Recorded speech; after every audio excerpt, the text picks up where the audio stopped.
Now, it's been less than a year since Africa's newest country was born. South Sudan became a country in its own right, separate from Sudan in the north. Now, though, there's a border conflict emerging and it's threatening to become a full-scale war. South Sudan has seized control of the disputed oil-rich border town of Heglig. And that's prompted Sudan to launch an aerial bombardment of the town, leading to some of the bloodiest fighting since the south broke away from Sudan back in July. For more, I'm joined by World Vision's International Development Chief Advisor, Seth Lulu, who spent several years as the head of World Vision in Sudan. Morning, Seth. Thanks for coming in. Goodness me, the dispute, like so many around the world, is over oil, and that oil is on the border. What's the humanitarian, the refugee situation like in that area now? It's really terrible. At the moment, there is 500,000 people who are in need of urgent humanitarian food assistance. And where can they get that from? Well, World Vision is one of the major distributors of aid in connection with our World Food Programme. They are having to move to different areas because the border area is becoming so unsafe. But the most vulnerable, the children and the old, they're just going to be victims in this one. So charity workers move in the hope that refugees and those in need of humanitarian aid will essentially follow you? Well, they have to move from areas. I mean, when bombs are coming down, this is a pretty big incentive to actually leave the neighbourhood. Yeah.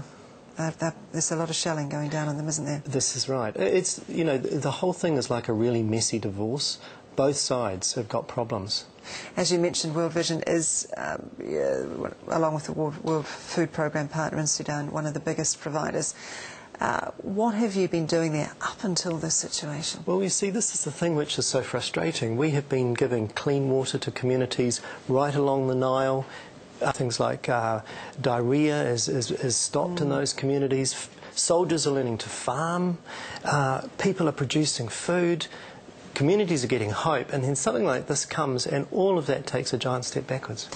The UN has said it's considering sanctions to try and stop the conflict, if you like, from escalating. What would sanctions do? Very little, honestly. I mean, they're such a blunt instrument. What we really require is that both parties move their armed forces away from the borders so that sort of rational negotiations can occur, so that the people don't suffer and that the outstanding issues are resolved. If that conflict doesn't ease, what would you forecast in that situation?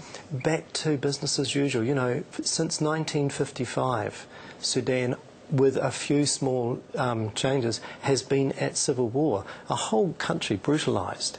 You know, I knew everybody there had been infected. Every family had lost people. And the leaders really have to see sense and realise that this kind of posturing is only going to put development back decades.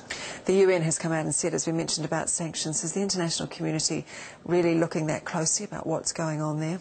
Not really. It's a little bit like the ad we have on TV where the dad endures teaching his son to drive the car, and then when he gets his learner's licence he ejects out. I don't know whether you've seen that ad. That's what the international community is doing with South Sudan. We've got this new baby country and they're all saying, woohoo, we're out of this. Well, frankly, we all know to do that with a teenage driver isn't any good. It's also not good for a country. So just remind us, how many are vulnerable in that situation right now?